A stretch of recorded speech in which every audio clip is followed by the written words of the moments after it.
ছিল, তাও কেন আমরা ছাড়ছে? তো বলছে কোনো উপায় নেই, তোমরা যাও জঙ্গলে, মরগা ধরগা কোনো ওদের নেই, আমরা জঙ্গলেই ভটকে বেড়াচ্ছি না খাই না দেয় 10 দিন ধরে।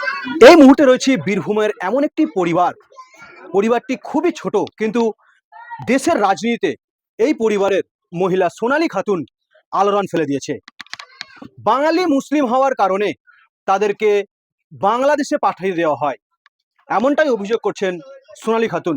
আর এই অভিযোগের ভিত্তিতে 6 জনকে বাংলাদেশে পাঠিয়ে দেওয়া হলেও এখন কিন্তু 2 জন এই বীরভূমে আসতে সক্ষম হয়েছে আইনি লড়াইয়ের পথে অনুসরণ করে। আর তার মধ্যেই রয়েছে গর্ভবতী সোনালী খাতুন। আমরা অবশ্যই আপনাদের সামনে তুলে ধরছি মূল বিষয়টি তার মুখ থেকে। তখন কি কাগজ দেখতে চেয়েছিল তারা? কাগজ দেখেছিলাম, তারপরেও নিয়ে গেছে তাও নিয়ে এসেছে, তাও শুনলে না, কোনো মতে শুনলেন আমাদের। আমরা আধার কার্ড দেখালাম, গায়ের রাশন কার্ড দেখালাম, প্যান কার্ড দেখালাম, তাও কোনো মতেই শুনলেন না। তাও বললে বাংলাদেশে, তোমরা বাংলাদেশে যাবে, কোনো উপায় নেই।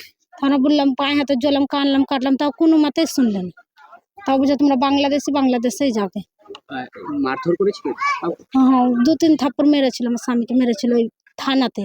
আর যখন বাংলাদেশের ইসে ছেড়ে দেয় বিএসএফরা, ওইখানেও তখন আমরা পায়ে হাতে জ্বললাম, তখন ও 1 লাত মেরে দিল। আমরা বাংলাদেশ ছিল, তাও কেন আমরা ছাড়ছে? তো বলছে কোনো উপায় নেই, তোমরা যাও জঙ্গলে, মরগা ধরগা কোনো ওদের নেই, আমরা জঙ্গলেই ভটকে বেড়াচ্ছি না খাই না দেয় 10 দিন ধরে। জঙ্গলে ফেলে দিয়েছিল? হ্যাঁ, জঙ্গলে ফেলে দিয়েছিল। কোন জঙ্গলে কিছু মনে আছে যে কোথায় না, ও মনে নাই। মেলে অন্ধকার, যে করে যেছে করে অন্ধকার আর নদী। কতজন ছিল তো আপনাদের সঙ্গে? আমরা 6 জনই ছিল, তাছাড়া কেউ ছিল না। 6 জনই ছিলাম, ওর 2টা ছেলে আর ওর মা, আর আমরা আমার স্বামী, আমি, আমার ছেলে, আমরা 3 জন ছিলাম, 6 জনই ছিলাম। আর কেউ অন্য বাইরের লোক ছিল না? না, অন্য 15 দিনের ব্যাখ্যাটা যদি একটু করেন, যে কিরকম কষ্টের মধ্যে ছিলেন, না খেয়ে না দিয়ে এক একটা ঘন্টা কেমন ভাবে কাটছিল? অনেক কঠিনে কাটছিল, না খাই না দেন তো জানছেন আপনারা কেমন কাটছিল।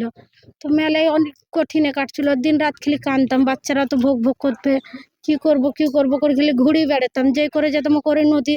আর আমরা তো নদী তেল তো হেড তো জানে কিনা হেলি চল যাব, যে করে যেছে করে নদী খালি কানছে, বাচ্চারা ভোগে তোর পিছে দিয়ে। 10 দিনের পর একটা রাস্তা ছিল বানা, যে ওই দেখা নদীও ছিল, লেকিন ইয়ে ছিল, তাও জানের ই করে রিস্ক করি জামা কাপড়কে ই করি বেঁধে পার হলাম। পার হয়ে তখন কুড়িগ্রামের লোককে যারা খিলেলে হোটেলে খিলে মিলে তখন ভটকে পারে, তখন ঢাকা গেলাম। ওদিকে তো বললাম আপনারা, আর একবার বিএসএফরা ধরিয়েছিল, মারা পিটা করলে। যখন বলছিল বাংলাদেশের লোক কি তোমরা চলে যাও, তোমাদের ভারত পড়ছে, তোমাদের কোনো সমস্যা নাই, তোমরা কেউ মারবে না, ধরবে না, কিছু করবে না।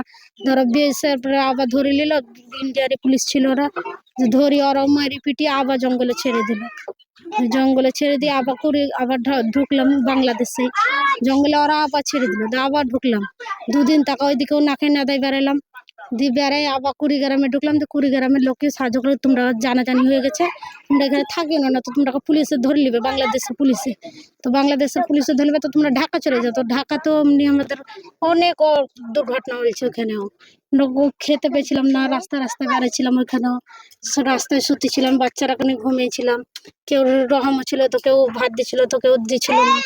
আমরা কাম কাজও পেয়েছিলাম না, কেঁদে বেড়াতাম রাস্তায়, বাচ্চারা চেয়ে বেড়াতো, কি করবে?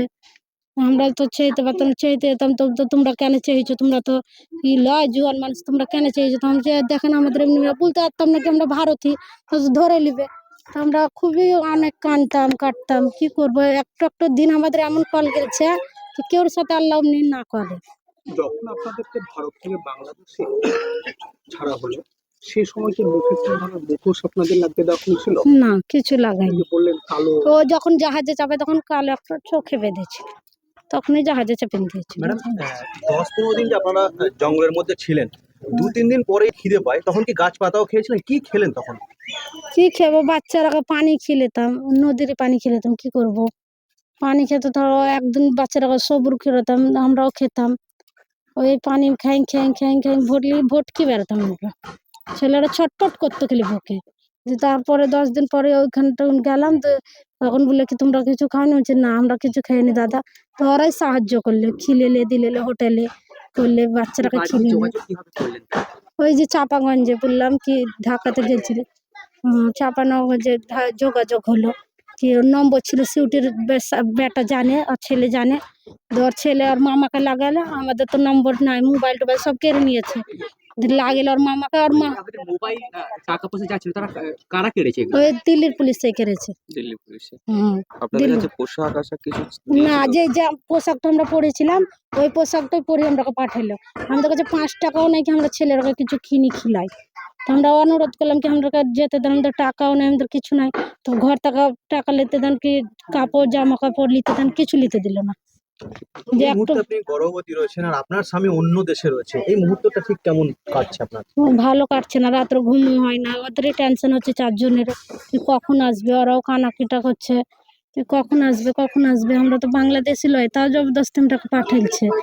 তো খালি ওরাও কানছে কি আমরা তাড়াতাড়ি যত তাড়াতাড়ি পারবে আমরাকে নিয়ে চলো, আমরাকে ভাল লাগে না, ওরাও কানাকাটা করছে, অনেক কাঁদছে। বাচ্চাদের বয়স কেমন ছিল?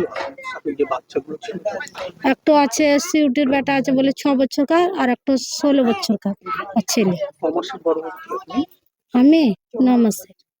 দিল্লি থেকে কোনো কর্মসূত্রে থাকতেন ওখানে দিল্লিতে? দিল্লিতে কি কাজ কি কাজ করতেন? করতেন? তো বলেছিলাম তো কি বাসা বাড়ি কাজ করতাম না, কোঠি বাড়ি এমনি কাজ করেন, বার্তুন ঝাড়ু পোছা ওরকম করতাম। আমার স্বামীরাও কাগজ মাগজ বিনতো, সুসাইড গুলো করতাম। আমরা অনেক গরিব, আমরা এই হাতে খাটি এই হাতে খাই। আমরা অত গর্ব অত আমিরও লাইকি, আমরা বড় লোক, আমরা গরিবের পেটের জন্য গেছিলাম দিল্লি। দিল্লিতে কতদিন থেকে কাজ করতেন? আমরা ছোট টাকাই ছিলাম, তো বিয়ের আগেও কাজ করতাম, ফ্যাক্টরিতেও করতাম। তো বিয়ে হলো তখনও কাজ করতাম, ছেলে পেলে হলো তখন ছেলেরকম মাদের কাছে কাজ করতাম। বিগত দিনে এরকম সমস্যার সম্মুখীন হতে হয়নি? বিজেপি না। সরকার আসার পরে কি এই ধরনের সমস্যার সম্মুখীন? হতে লাগলো। তখন বিজেপি ছিল না, তখন কিছু সমস্যা হচ্ছিল না, এই বিজেপি এসে সব সমস্যা হতে লাগলো। না আমাদেরও আছে, মমতা ব্যানার্জিকে অনেক ধন্যবাদ, লেকিন ও হিন্দু মুসলিমের কোনো রায় রাখে না, লেকিন ও মোদি সরকার ও করে, ও খুবই ঘৃণা করে মুসলমানকে। তো আমরা তো কিছু করি না, আমরা তো কাম করছিলাম খেয়েছিলাম। তোরা যদি বলতে চলে, আমরা বললাম কি আমাদের দেশ ফিরে যেতে চাইছি, আমরা ছেড়ে দেন, আমরা আসবো না কোনোদিন। তাও বেশ শুনলো না, যে না তোমরা বাংলাদেশে যাও। এখন আপনার ছেলে মেয়ে কয়টি? আমার একটা মেয়ে একটা ছেলে। মেয়েটা কোথায় ছিল? মেয়েটা মার কাছে ছিল, যখন মার কাছে চলে গেছিল কানাকাটা রোজ করতো, আমরাও কানতাম। আমার ছেলে যে সবাই বলছে কি তোমার মেয়ে একলা একলা দাঁড়াতো, তোমাদের কানতো ই করতো অ্যাড করতো। আমরাও ছেলের যোগাযোগ হতো না, জেলে থেকে অনেক কানতো, আমার মেয়েও ওখানে কানতো। আপনার স্বামী ছিল, আপনি ছিলেন, আর কে ছিল? আমার ছেলে। আপনার ছেলে। হ্যাঁ। 3 জন, আর 3 জন কারা ছিল? মানে আর আপনাদের 3 জন আমাদের প্রতিবাসী ছিল, আর সিউটি ওর নাম, আর 2টা ছেলে, আর একটা ছেলে এখানেই আছে। আর যে 4 জন বাংলাদেশে রয়েছে কোনো আশ্বাস পেয়েছেন যে কবে আসবে কি না? না বলছে তো কি 12 তারিখে ওদের রায় হবে আর ও আসবে ফিরে। তো আমি ওটাই অনুরোধ করছি কি তাড়াতাড়ি ওরাকেও ফিরে নিয়ে আসে, ওরাও কানাকাটা অনেক করছে। এই যে গর্ভবতী অবস্থায় আপনাকে ভারত থেকে বাংলাদেশে পাঠিয়ে দেওয়া হলো, বাংলাদেশে তকমা লাগিয়ে আপনি গর্ভবতী রয়েছেন, আপনাদের চিকিৎসার প্রয়োজন ছিল, এই চিকিৎসা বা মেডিসিন এই সমস্ত বিষয়কে কোথাও হেল্প পেয়েছিলেন? না, সহযোগিতা কত পেয়েছিলেন? পাইনি। দিল্লির পুলিশও দেখলে প্রেগনেন্সি চেক করলে, সবই করলে, এখানে রিপোর্টার হাতের ফিঙ্গার সবই নিলে, সবই জানতো করা।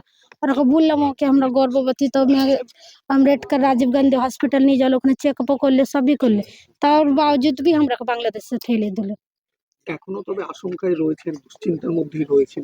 হ্যাঁ, ও চিন্তায় খেলে ওদের 4 জনেরই চিন্তা রয়েছে, এমন তো কোনো চিন্তা লাগে না, খেলে ওদের 4 জনকে ওরা তাড়াতাড়ি ফেরত নিয়ে এসে। ওই যে স্বামী না হলে তো কেউ কোনোই নাই, যে আমার স্বামী তো খিলেবে, আমরা কে খিলেবে বলেন, আমার ভাইও তো একটু আমার। বাংলাদেশের পুলিশও আপনার উপরে অত্যাচার চালিয়েছে? না, বাংলাদেশের পুলিশ কোনো অত্যাচার করে না, একটু কি আমাদেরকে জেলে ভরে দিয়েছিল বাস। আর আমার ছেলেরাকে আলাদা, আমাকে আমার ছেলেকে আলাদা রাখতো। কদিন রেখেছিল জেলে? জেলে 3 মাস 10 দিন ছিলাম। হুম।